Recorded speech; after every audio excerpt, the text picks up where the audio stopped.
زد به هستی من، روی چو گلشن تو هر لحظه به دیده من. اگر عشقت زیبا بود، قشنگتر از هر رویا بود، به جان من چون آتش بود، آی آتش بود، به خرمن جان افتادی ای عشقت بهانه من. آتش زد به هستی من، عشق تو تا ابد در وجود من، نام تو هر زمان بر لبان من. می تپد قلبم با شنیدن نامت، هر دم گشت لبریز از مهرت سینم. شد بهار خزان عمر من ز عشق و شکوه تو. Draft Declaration, Manifesto of the Free Iran Renaissance. Now, with the arrival of the Renaissance of Free Iran, it is necessary to put aside all the old and rotten thoughts of the past and to remediate a free Iran. Here is an introduction to the Draft Declaration, Manifesto of the Free Iran Renaissance, to be further examined and pondered after the designation of a council of elected members and trustees of the nation and the holding of a nationwide referendum. Principle 1. Rejection of any form of political slavery, governance, and domination over others. The sovereignty of human being over human being is condemned, and by no means can one human be superior to others. Therefore, the nation must govern their own destiny. In this regard, all officeholders of different affairs of the country are to be the servants of the nation. These agents have no superiority or sovereignty over any other people and are merely the servants of the nation, who are to be chosen from the experts and qualified ones to serve as employees, or, if necessary, to be dismissed. Such servants should not hold any control over lives, property, or honor of people. The administration of the affairs of the country in every field and branch requires its special expertise, and the nation must choose the most qualified ones to employ them as servants. In this regard, any titles like minister that imply the authority of the servants over the nation are to be avoided. Principle 2. Separation of any ideology from politics and administration of the country. No ideology should be involved in the politics and administration of the country, whether materialist or religious. Ideology is matter of individual choice and is not apt for generalization. As a result, it cannot cover an entire diversified nation. Throughout history, the imposition of an ideology on politics and governance has always led to the emergence of dictatorship, the enforcement of brutality on the nation, and the justification of many acts of crime and cruelty. Principle 3. Independence of decision-making for every generation. Every generation must direct their own destiny, and no generation has the right to decide on behalf of the next generations. Therefore, the validity of any decision made about the administration of the country and the Board of Administrators is limited to 4 years. This period is extendable to a maximum of 8 years by the public vote under the supervision of the Council of Elected Members and Trustees of the nation. Subsequently, reassessment will be required to apply necessary changes. The Council of Elected Members and Trustees, as protectors of the interests of the nation, will invariably supervise the integrity of the elections of various councils for the country's administration. Principle 4. Primacy of human rights. All decisions and every legislation are to be based on respect for human rights, including all human beings, including all Iranians, have equal rights regardless of gender, religion, creed, opinions, and beliefs. All laws are intended to ensure human rights for the whole diversity of Iranian people, including freedom of thought, freedom of expression, freedom to choose religion, freedom of observance, and freedom to hold opinions. Every Iranian has one vote and one share of the national income, with a coefficient of variation depending on the individual's area of residence and the extent of regional deprivation. Public insurance is an inalienable right by birth for the diversity of all Iranian people, including health insurance, occupational and disability insurance, education insurance, accident insurance, etc. Since the whole diversity of people will be covered by national insurance by birth, whether or not their parents are identifiable, children up to the age of 18 are to be educated for technical, professional, art, sport or other skills and are not allowed to work.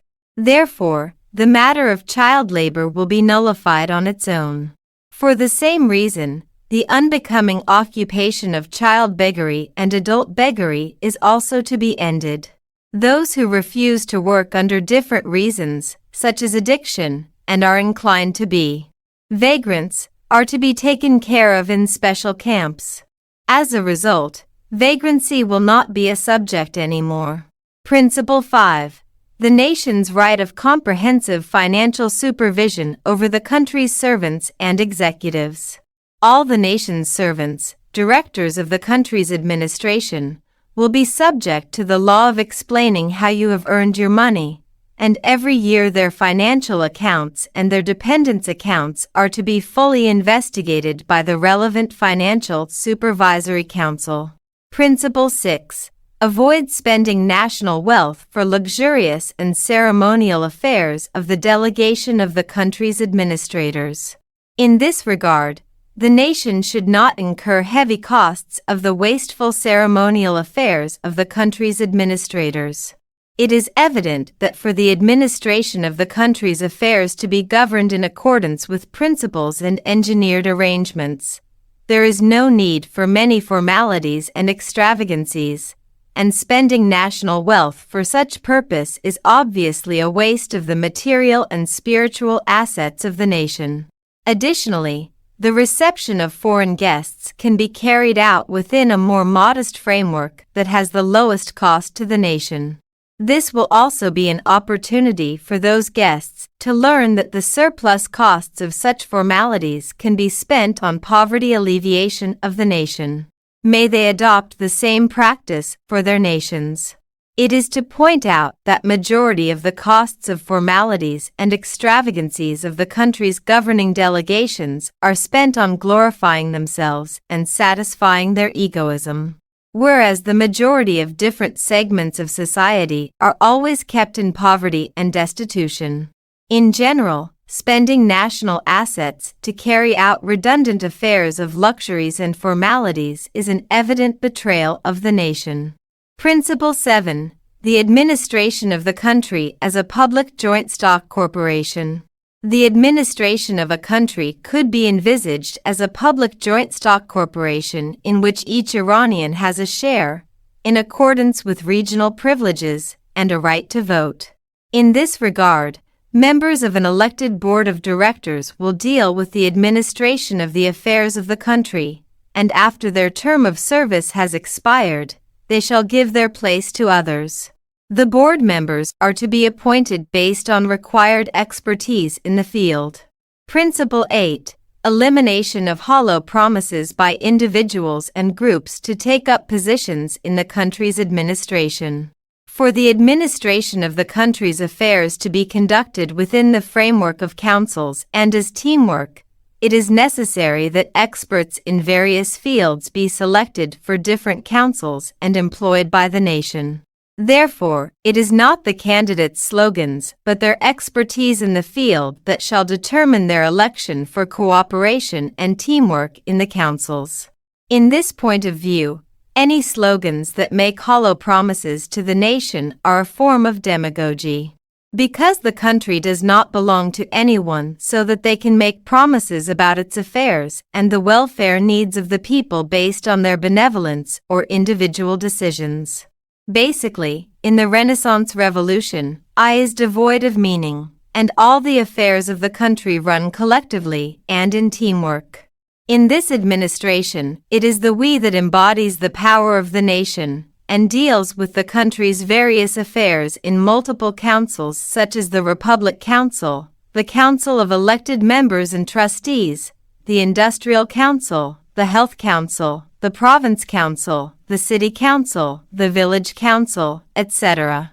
In this regard, no individual or group under any title or position can play the strongman for the people. In other words, with this progressive revolution, the end of tyranny is announced, which is the end of the political slavery era. Principle 9.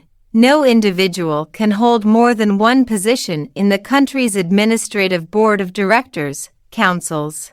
It is obvious that only experts must take over administrative positions, and it is necessary to avoid any power-seeking acts by individuals out of usurping those positions.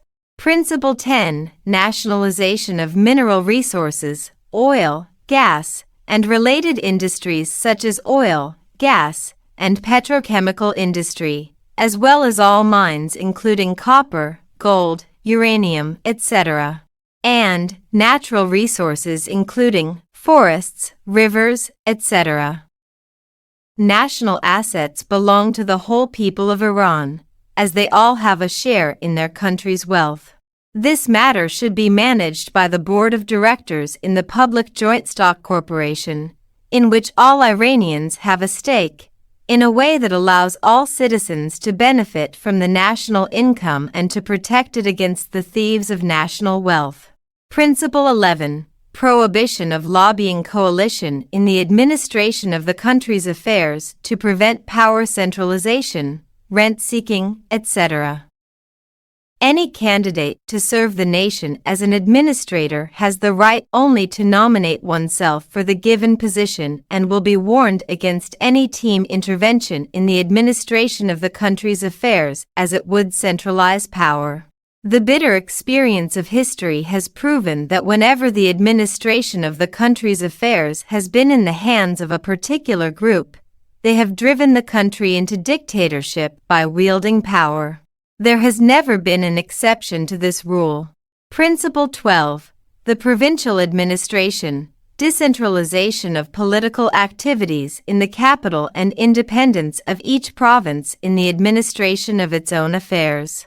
It is considerable that over the centuries in Iran, all attentions and political concentration have mainly been centered in the capital, which as a result has swallowed the majority of the country's budget, and other provinces, especially border provinces, have always been marginalized and deprived of growth and progress, and this alone in the last century has caused huge class divisions and migration to major cities and, therefore, it is necessary to run the country provincially.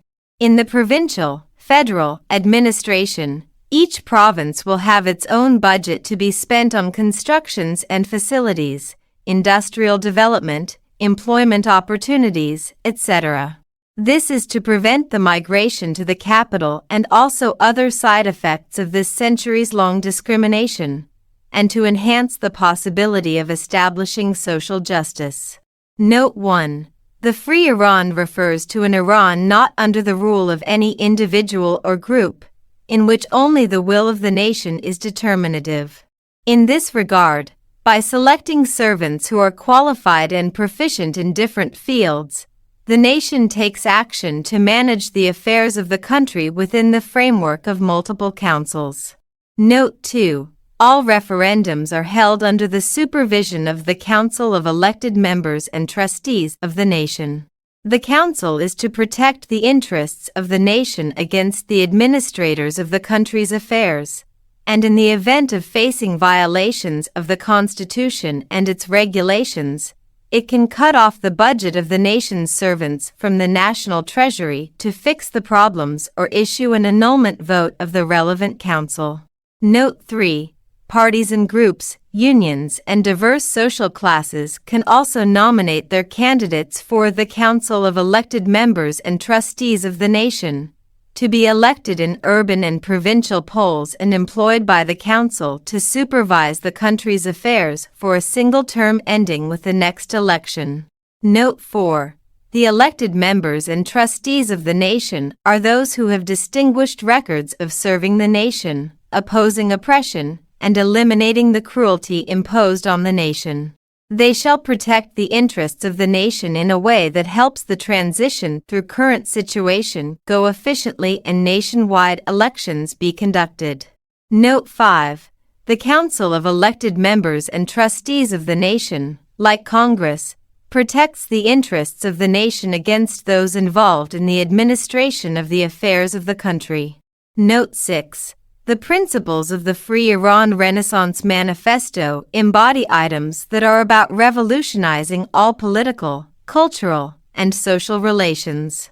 Evident principles such as neighborliness or economic prosperity of Iran are expected to be addressed in the Constitution as a matter of form and merely serve as slogans.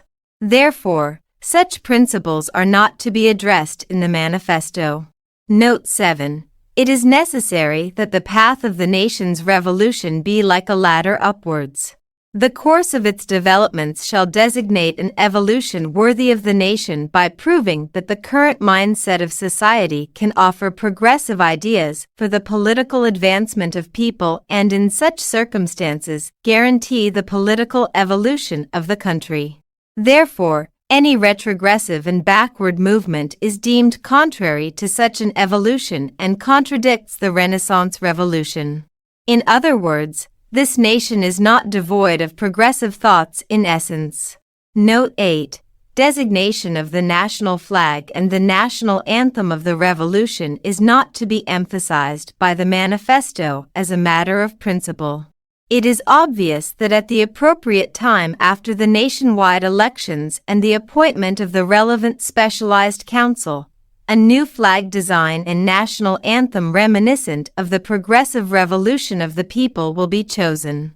However, it is recommended to use a simple tricolor flag, green, white, and red, until further notice in order to show unity among people and avoid pluralism and division between diverse populations. Note 9. Equality of all ethnicities, races, people of various creeds and different religions, and the freedom of activity for all, is an evident principle addressed in the Universal Declaration of Human Rights and in Principle 4 of this manifesto as well. In addition, the trustees and representatives of the people will be elected from all ethnicities, different religions, groups, and populations, which is an obvious prerequisite. Note 10. The Renaissance Revolution involves overturning all the rotten frameworks of the past. Therefore, this concept indicates that the current political infrastructure of the country is decaying and has permanently lost the possibility of any reforms, as all its various pillars are rotten, fundamentally corrupt, and unreformable. Note 11. Since a single-party system is indicative of outer and inner tyranny, the Renaissance Revolution cannot be in line with the one-party system at all. The past history shows that such systems have been horribly destroyed. It is obvious that liberal parties representing diversity of people must be founded to freely pursue their mission as protectors of the interests of people, supervise the well-doing of all those involved in the country's administration, and introduce elites and experts to serve the people in various positions, without the parties interfering in the administration of the country's affairs by themselves. Note 12. Before the national referendum is held, any appointment of individuals or groups to the positions of the country's administrative affairs would indicate an imposition on the nation and the emergence of a new dictatorship system. Therefore, it is necessary for the nation to prevent the formation of another despotic system by standing against such undercurrents with full vigilance. Every Iranian must realize that any imposition of individuals or groups prior to the elections is a sign of embracing an emerging dictatorship and thus a flagrant betrayal of the oppressed nation. Note 13. The use of national assets, facilities, and what is provided by the people's taxes for any personal purposes is prohibited for all individuals, specifically those involved in the country's administrative affairs. Note 14. Any vote purchasing, making the citizens feel beholden by distributing food, is prohibited. The voters are indeed sworn to consider the rights of the nation instead of driving the nation into misery in such ways. Otherwise they will be partners in the crime of the tyrants of time. Those who mean to purchase the people's votes certainly have no intention other than looting the country, and this is how they invest on it. Note 15. As history proves, the majority of statesmen evade their obligation and easily break their oaths. Thus, it is necessary that the formal oath-taking be eliminated, and more practical rules and measurements that can detect violations and remove perpetrators replace such redundant ceremonies. The only effective tool against the administrator's betrayal of the country's affairs lies in ensuring the nation's dominance over its affairs and employment of statesmen, and the oath-taking is not to be counted on at all. Therefore, only the supervision of the nation can prevent the plunder of the country. It is worth noting that the oppression and terror are imposed on the nation by a political system only because of the plunder and looting of the country, so that people do not dare to protest. If the plunder is prevented, then the oppression will also be restrained by itself. Note 16. The whole diversity of the nation has the right to safe shelter. In this very age, with foreseeable severe earthquakes ahead, it is absolutely necessary to make nationwide plans to retrofit the dwellings of all Iranians anywhere in the country, specifically in earthquake-prone areas. Note 17. The establishment of any guards under any title or pretext such as the Imperial Guard, Presidential Guard, etc. is prohibited and deemed illegal. Such an initiation marks the beginning of conspiracy against the nation and is a waste of the country's budget.